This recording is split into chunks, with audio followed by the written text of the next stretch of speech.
Túnez, 2-1.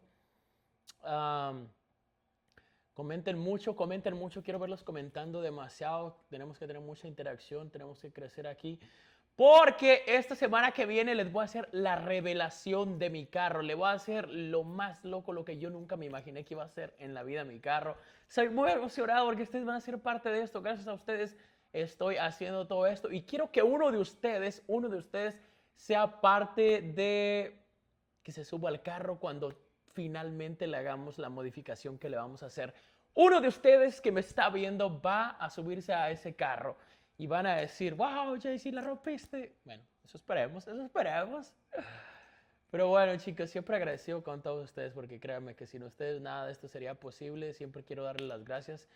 Y siempre estoy feliz por tener el público que tengo. Sin ustedes nada de esto sería posible.